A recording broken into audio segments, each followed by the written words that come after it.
Hi US, ఎవరు watching explore with me. ఇంకా నేను మీ ప్రదీప్. పహల్గామ్లో ట్యాక్సీ స్టాండ్ ఇది. మేము చాలా దూరం నడిచే వచ్చేసాం. ఆటోలో వచ్చింది జస్ట్ ఒక 1 కిలోమీటర్ కూడా ఉండదు. ఇక్కడ క్యాబ్స్ రెంటల్ ప్రైజ్ లిస్ట్ ఉంది, ఒకసారి చెక్ చేయండి డీటెయిల్డ్గా. అంటే మనం ఇక్కడ ఏ ప్లేసెస్ అయితే చూడాలనుకుంటున్నామో, అలాగే ఇక్కడున్న వెహికల్స్లో ఏ వెహికల్లో వెళ్ళాలనుకుంటున్నామో దాన్ని వేస్ట్ చేసుకొని ప్రైజెస్ ఉన్నాయి ఇక్కడ. మేమైతే 2 ప్లేసెస్కి వెళ్ళాలనుకుంటున్నాము, అది బేతాబ్ వ్యాలీ ఇంకా ఆరు వ్యాలీ. అలాగే మేము సెలెక్ట్ చేసుకున్న వెహికల్ ఈకో. మేము వెళ్ళాలనుకుంటున్న ఆ 2 ప్లేసెస్కి ఈ వెహికల్లో 1800 ఛార్జ్ చేస్తున్నారు. అలాగే ఈచ్ వన్ ప్లేస్లో మన కోసం 1 అవరే వెయిట్ చేస్తారంట, అంటే వెయిటింగ్లో 1 అవరే ఉంటారంట. మనం లోపలికి వెళ్ళి విజిట్ చేసి వచ్చేయాలి ఆ 1 అవర్ లోపల. 1 అవర్ దాటితే ఈచ్ 1 అవర్కి 400 రూపీస్ ఎక్స్ట్రా పే చేయాలంట. మేము ప్రజెంట్ క్యాబ్లో ఉన్నాము. ఫస్ట్ బేతాబ్ వ్యాలీకి వెళ్తున్నాము. పహల్గామ్ నుంచి 7.5 కిలోమీటర్ డిస్టెన్స్లో ఉంటుంది బేతాబ్ వ్యాలీ. ఈ బేతాబ్ వ్యాలీ మనం చందన్వారికి వెళ్ళే దారిలో ఉంటుంది. అంటే అమర్నాథ్ యాత్రలో స్టార్టింగ్ పాయింట్ అయిన చందన్వారికి వెళ్ళే రూట్లోని ఈ బేతాబ్ వ్యాలీ ఉంటుంది. మనం చందన్వారికి వెళ్ళాలంటే ఈ బేతాబ్ వ్యాలీని దాటుకునే వెళ్ళాలి. ఇక్కడ కనిపిస్తున్న ఈ రూట్ అంతా మేము నడుచుకుంటూ వచ్చినవే. ఈ బేతాబ్ వ్యాలీకి అసలు ఫస్ట్ నేము బేతాబ్ వ్యాలీ కాదు, వాడియే హజన్ లేదా హజన్ వ్యాలీ అనేవారు దీన్ని. ఇక్కడ ఒక మూవీ షూటింగ్ జరిగింది, ఆ మూవీ పేరు బేతాబ్. ఈ మూవీ రిలీజ్ అయ్యి హిట్ అయిన తర్వాత ఈ వ్యాలీకి అసలు పేరు మర్చిపోయి అందరూ బేతాబ్ వ్యాలీ అని అనడం మొదలుపెట్టారు. ఈ మూవీలో చాలా పార్ట్ ఈ వ్యాలీలోనే షూట్ చేశారు. ఇందులో సన్నీ డియోల్ ఇంకా అమృతా సింగ్ హీరో హీరోయిన్స్. ఈ మూవీలో ఒక ఫేమస్ సాంగ్ ఉంది, జబ్ హమ్ జవా హోంగే అని. మీలో ఎంతమందికి ఈ సాంగ్ అంటే ఇష్టమో ఒకసారి కామెంట్ చేయండి. అఫ్కోర్స్ ఈ మూవీ చాలా ఓల్డ్ది, 1983లో రిలీజ్ అయింది. సో ఆ మూవీ రిలీజ్ అయిన తర్వాత ఈ ఏరియా చాలా ఫేమస్ అయిందంట. ఆ తర్వాత కూడా ఇక్కడ చాలా మూవీస్ షూట్ చేశారంట. ప్రజెంట్ మేమున్న ఈ లొకేషన్ నుంచి కొంచెం ముందుకెళ్ళి లెఫ్ట్ తీసుకుంటే మా హోటల్ వస్తుంది, కానీ వెహికల్ రైట్కి వెళ్తుంది. ఈ సర్కిల్ ఒక చెకింగ్ పాయింట్. ఇక్కడ యాత్రకు వెళ్ళే వాళ్ళందరినీ రెగ్యులర్గా చెక్ చేసేలా ఉన్నారు. మమ్మల్ని కూడా ఇప్పుడు చెక్ చేసి పంపించారు. ఈ రూట్ అంతా చూడండి ఎలా ఉందో. అంటే అమర్నాథ్ యాత్రలో చందనవారికి వెళ్ళాల్సిన రూట్ ఇదే, పహల్గామ్ నుంచి. ఇలాగే ఉంటుందంట వే అంతా, సింగిల్ వే ఇది. ఇక్కడ అన్నీ మ్యాక్సిమం నాకు లోకల్ క్యాబ్సే కనిపిస్తున్నాయి. నేనైతే బస్సెస్ అసలు చూడనే లేదు. మేము శ్రీనగర్లో క్వశ్చన్ చేస్తే బస్సెస్ గురించి అక్కడున్న వాళ్ళు మాకు చెప్పిన ఆన్సర్ ఏంటంటే, అమర్నాథ్ యాత్రలో మ్యాక్సిమం బస్సెస్ని వీళ్ళు రన్ చేయట్లేదంట, ఓన్లీ లోకల్ క్యాబ్స్నే అలో చేస్తున్నారంట.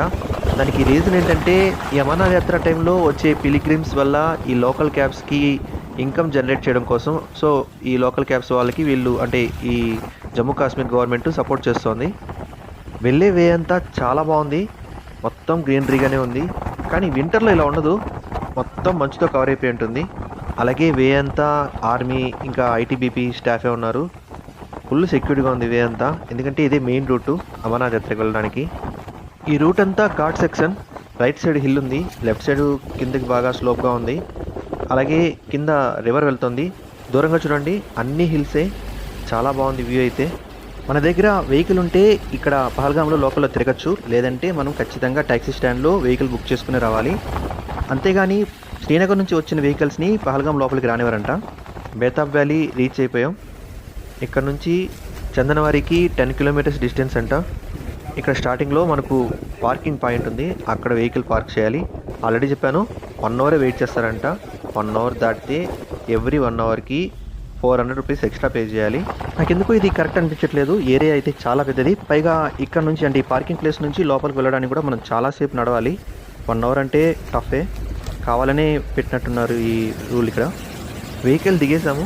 ఈ పార్కింగ్ ప్లేస్ వెనక్ సైడే మనకు రివర్ వెళ్తుంది. ఇదంతా కూడా లిడర్ రివరే. ఇక్కడ వ్యూ అయితే చాలా బాగుంటుందన్నారు డ్రైవర్ అతను, అందుకని కొంచెం కిందకి దిగి వస్తున్నాం.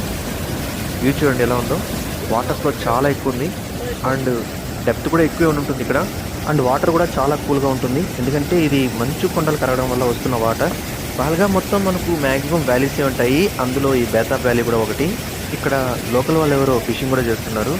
ఈ వ్యాలీకి హజన్ వ్యాలీ అనే నేమ్ రావడానికి కూడా ఒక స్టోరీ ఉంది. 15th సెంచరీలో మొఘల్ మిలిటరీ జనరల్ మీర్జా మహమ్మద్ హైదర్ తుగ్లక్ ఈ ప్రదేశాన్ని పరిపాలించేవారంట. అప్పుడు మొఘల్ సామ్రాజ్యాన్ని పరిపాలిస్తున్నది హుమయూన్. సో ఆ టైం నుంచే ఈ ప్రదేశాన్ని హజన్ వ్యాలీ అని పిలుస్తున్నట్లు రికార్డ్స్ ఉన్నాయంట. ఇంకా ఈ వ్యాలీ గురించి చెప్పాలంటే ఇది ఒక పెద్ద ల్యాండ్స్కేప్, మనకు ఎక్కువగా గ్రీన్గా కనిపిస్తుంది. దానికి కారణం ఏంటంటే ఒకప్పుడు ఇదంతా గడ్డి భూమి. దీన్ని ఎక్కువగా ఈ గొర్రెల కాపర్లు యూజ్ చేసేవాళ్ళు వాళ్ళ గొర్రెలకి ఫీడింగ్ కోసం. కానీ ప్రజెంట్ దీన్ని ఒక పార్క్లా చేశారు. లోపల ఎక్కువ మనకు దేవదారు చెట్లే కనిపిస్తాయి. లోపలే కాదు, మనం వచ్చే వే అంతా కూడా అవే ఉంటాయి. అండ్ ఇక్కడ కనిపిస్తున్న ఈ రివర్ ఈ వ్యాలీలో నుంచే మనకు వస్తూ కనిపిస్తుంది. ఇంకా అన్ని సీజన్లలో ఈ వ్యాలీకి క్రౌడ్ ఎక్కువగానే ఉంటుందంట. పహల్గామ్కి వచ్చిన విజిటర్స్ ఖచ్చితంగా ఈ వ్యాలీని విజిట్ చేస్తారు. అక్కడ నుంచి వచ్చేసాం. ఇది బేతాబ్ వ్యాలీ ఎంట్రన్స్. ఇక్కడ ఎంట్రీ టికెట్ కూడా ఉందంట. ఇది టికెట్ కౌంటర్.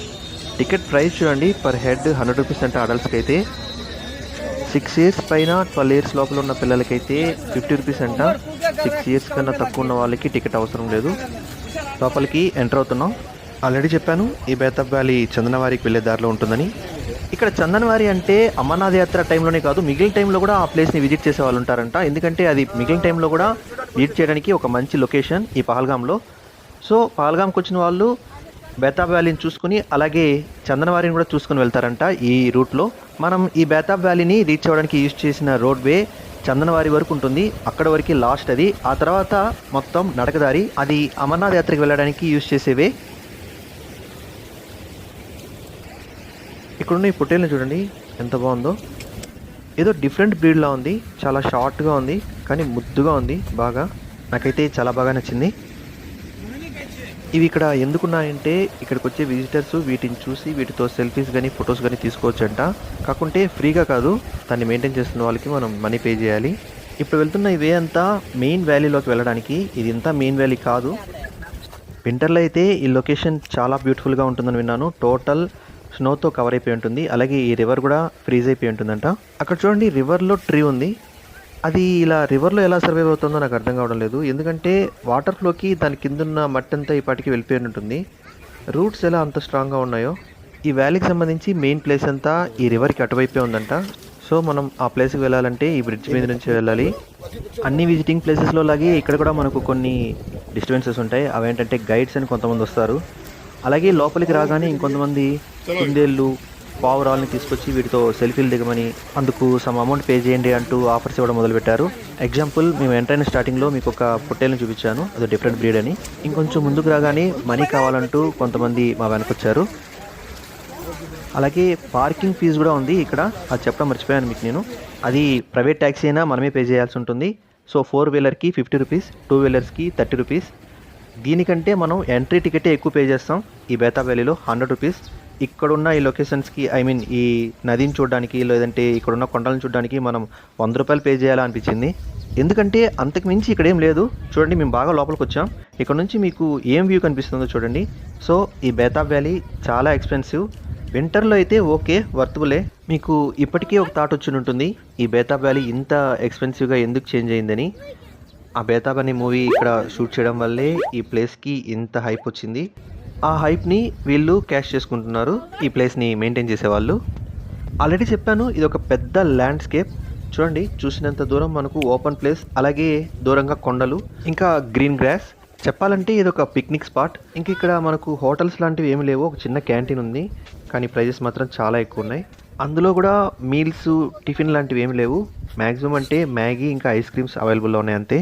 ఫోటోగ్రఫీ అంటే ఇష్టమైన వాళ్ళకి ఈ ప్లేస్ ఒక మంచి ల్యాండ్ మార్క్. ఎదురుగా కనిపిస్తున్న కొండలపైకి ట్రెక్కింగ్ కూడా ఉందంట. సో గుర్రాలు తీసుకొని కొంతమంది వెళ్తూ కనిపించారు. ఇక్కడ కొంతమంది గైడ్స్ మాకు మనీ ఇస్తే మిమ్మల్ని ఇక్కడున్న కొన్ని డిఫరెంట్ ప్లేసెస్కి తీసుకెళ్తామని కూడా ఆఫర్ ఇచ్చారు. కానీ మాకు అంత టైం లేదు, సో మేము వెళ్ళలేకపోయాం. క్రౌడ్ అయితే ఉన్నారు, కానీ వాళ్ళలో చాలామంది లోకల్ వాళ్ళు, ఇంకా ఈ అమర్నాథ్ యాత్రకు వచ్చిన వాళ్ళు. ఓకే, మేము అక్కడ నుంచి వచ్చేసాం, రిటర్న్ అవుతున్నాం. ప్రజెంట్ వెహికల్లో ఉన్నాం. ఈ బేతాబ్ వ్యాలీ టైమింగ్స్ మార్నింగ్ 8 నుంచి ఈవినింగ్ 8 వరకు ఓపెన్లో ఉంటుందంటున్నారు. కానీ మీలో ఎవరైనా ఈ బేతాబ్ వ్యాలీని విజిట్ చేయాలనుకుంటే ఈవినింగ్ అంతసేపు ఉండకండి. ఎందుకంటే ఇది సింగిల్ రోడ్, పైగా వెళ్ళే వే అంతా ఫారెస్ట్ ఏరియా. అండ్ ఇక్కడ హోటల్స్ లాంటివి ఏమీ లేవు.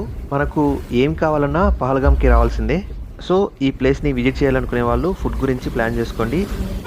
వింటర్లో ఈ బేతాబ్ వ్యాలీకి వెళ్ళే వే అంతా స్నోఫాల్ ఎక్కువ ఉంటుందంట. సో రెగ్యులర్గా స్నోని కూడా క్లియర్ చేస్తూ ఉంటారంట. కానీ బేతాబ్ వ్యాలీ వరకు మాత్రమే స్నోని క్లియర్ చేస్తారంట.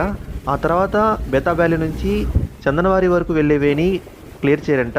సో చందనవారికి వెళ్ళే వేని క్లోజ్ చేస్తారంట వింటర్లో ఈ ప్లేస్ని విజిట్ చేయాలంటే బెస్ట్ టైం జనవరి. కానీ ఆ టైంలో ఇక్కడ స్నోఫాల్ చాలా ఎక్కువ ఉంటుందంట. ఓవరాల్గా ఈ ప్లేస్ వర్త్ టు విజిట్ అంటే అవుననే చెప్తాను. Different location, different view points, ఇంత దూరం వచ్చి ఈ ప్లేస్ని మనం చూడకుండా వెళ్ళాలనుకోము. పహల్గామ్లో one of the famous visiting place ఇది, కాకుంటే కొంచెం ఎక్స్పెన్సివ్. ఇది నా ఒపీనియన్ మాత్రమే. ఇప్పుడు మేము అరు వ్యాలీకి వెళ్తున్నాం. పహల్గామ్ నుంచి అరు వ్యాలీకి నియర్లీ 13 కిలోమీటర్స్ ఉంటుందంట డిస్టెన్స్. కానీ మేము బేతాబ్ వ్యాలీ నుంచి అరు వ్యాలీకి వెళ్తున్నాం. సో బేతాబ్ వ్యాలీ నుంచి అరు వ్యాలీకి 19 కిలోమీటర్స్ ఉంటుందంట డిస్టెన్స్. ఆ డీటెయిల్స్ అన్ని నేను నా నెక్స్ట్ వీడియోలో ఇస్తాను.